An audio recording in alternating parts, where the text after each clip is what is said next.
Assalamualaikum warahmatullahi wabarakatuh. Dalam video ini kita akan membahas tentang materi bakteri. Video ini mengacu pada kompetensi dasar 3.5 yaitu mengidentifikasi struktur, cara hidup, reproduksi, dan peranan bakteri. Serta KD 4.5 yaitu menyajikan data tentang ciri-ciri dan peran bakteri dalam kehidupan sehari-hari. Tujuan dari video ini adalah diharapkan siswa dapat mengetahui bakteri, mengetahui struktur bakteri, mengetahui klasifikasi bakteri, mengetahui cara reproduksi bakteri, dan menyebutkan peranan bakteri dalam kehidupan sehari-hari. Materi yang akan dibahas pada video ini adalah pengertian, struktur, klasifikasi, reproduksi, dan peranan bakteri. Bakteri merupakan kelompok organisme bersel satu yang tidak memiliki membran inti sel dan tidak punya organel bermembran.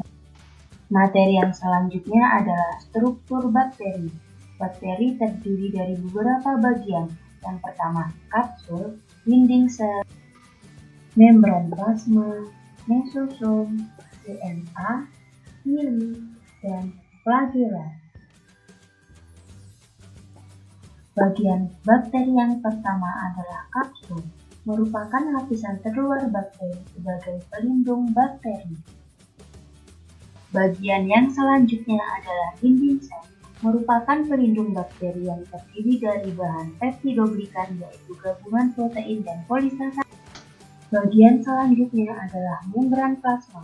Membran plasma merupakan lapisan pelindung dari bahan protein dan fosfolipid, berfungsi untuk mengatur pertukaran zat di dalam dan di luar sel dan bersifat selektif permeabel atau hanya dapat dilewati zat tertentu.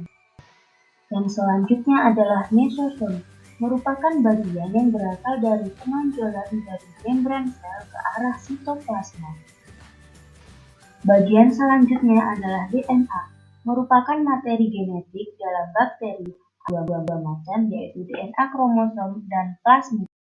Selanjutnya adalah pili atau timbul.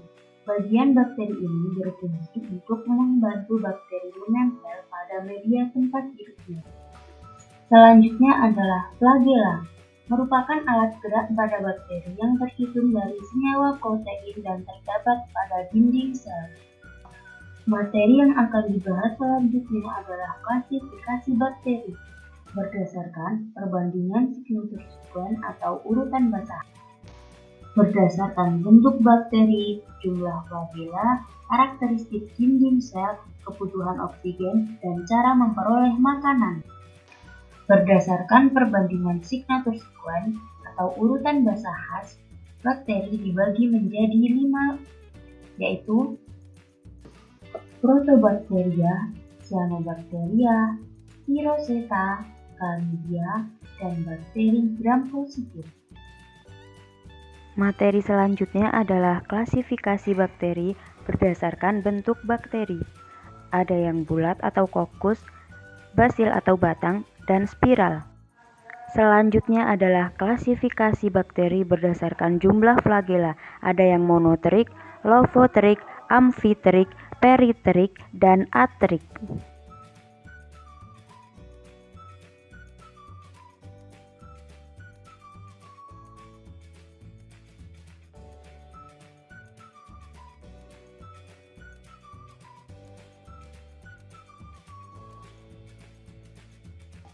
Selanjutnya adalah cara hidup bakteri. Bakteri dapat hidup bebas dan dapat hidup sebagai parasit. Umumnya, bakteri dapat tumbuh dengan baik di lingkungan yang cenderung basah dan lembab dengan suhu 25–37 derajat Celcius. Ada juga bakteri yang dapat hidup pada kondisi lingkungan yang ekstrim seperti asam, panas, dingin, ada oksigen, dan tanpa oksigen. berdasarkan karakteristik dinding selnya, bakteri dibagi menjadi 2, yaitu bakteri gram positif dan bakteri gram negatif. Bakteri gram positif, dinding selnya mengandung lapisan peptidoglikan tebal sehingga menyerap warna violet dengan pewarnaan gelap. Sedangkan bakteri gram negatif, dinding selnya mengandung lapisan peptidoglikan tipis sehingga menyerap warna merah dengan pewarnaan terang. Berdasarkan kebutuhan oksigen, bakteri dibagi menjadi dua, yaitu aerob butuh oksigen dan anaerob tidak butuh oksigen. Berdasarkan cara memperoleh makanannya, bakteri dibagi menjadi dua, yaitu autotrof bisa membuat makanan sendiri dan heterotrof tidak bisa. Selanjutnya adalah reproduksi bakteri. Dapat dilakukan dengan dua cara, yaitu seksual melalui konjugasi, transduksi, dan transformasi. Juga dapat dilakukan dengan cara aseksual, yaitu dengan pembelahan biner. Yang pertama adalah konjugasi, merupakan reproduksi seksual dengan cara memindahkan materi genetik secara langsung dengan jembatan konjugasi. Selanjutnya transduksi, adalah rekombinasi gen antara dua sel bakteri yang diperantarai oleh virus fag atau bakteriofag. Selanjutnya adalah transformasi, adalah rekombinasi gen dengan cara pemindahan secara langsung sedikit materi genetik bakteri ke bakteri lain. Selanjutnya reproduksi aseksual dengan pembelahan biner, merupakan pembelahan amitosis, yaitu pembelahan dari satu sel menjadi dua sel tanpa. Berikut ini adalah proses pembelahan biner yang membagi satu bakteri menjadi dua, dua menjadi empat, dan seterusnya.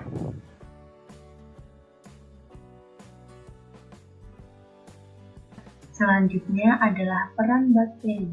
Bakteri memiliki peran yang menguntungkan dan peran yang merugikan. Salah satu peran bakteri dalam bidang pertanian adalah mengikat nitrogen bebas dan menyuburkan tanah oleh bakteri Rhizobium leguminous.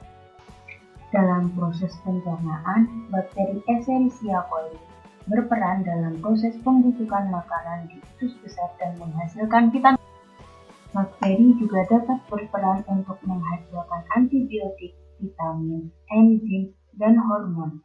Pembuatan antibiotik oleh Streptomyces griseus dan pembuatan vitamin B12 oleh Pseudomonas denitrificans serta pembuatan enzim dan hormon, misalnya pada strain bakteri Escherichia coli menghasilkan hormon insulin sintetis. Bakteri juga dapat digunakan sebagai biopestisida. Contohnya adalah Bacillus thuringiensis yang dapat membunuh hama tanaman. Bakteri juga dapat dimanfaatkan dalam pembuatan makanan dan minuman, seperti pembuatan nata de coco oleh bakteri Acetobacter pseudomonas. Dalam industri logam, bakteri Thiobacillus peroxidans dapat dimanfaatkan untuk memisahkan tembaga dari bijinya. Selanjutnya adalah pemanfaatan Methylobacterium untuk menghasilkan biogas dari sampah dan kotoran ternak. Bakteri juga dapat menyebabkan kerugian pada manusia dan dapat menyebabkan penyakit oleh bakteri Mycobacterium tuberculosis. Bakteri juga dapat menyebabkan penyakit lain seperti tifus yang disebabkan oleh bakteri Salmonella typhus. Bakteri juga dapat menyebabkan penyakit pada ternak dan dapat ditularkan pada manusia oleh bakteri Bacillus anthracis.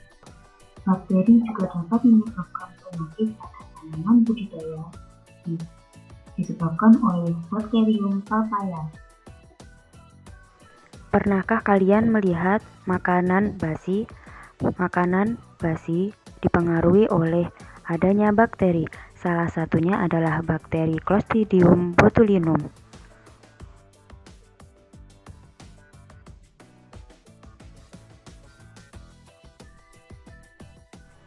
Setelah melihat video pemaparan materi, silahkan buat tabel peranan bakteri dalam kehidupan sehari-hari dan beri contohnya. Sekian penjelasan materi bakteri yang dapat saya sampaikan. Terima kasih, sampai jumpa.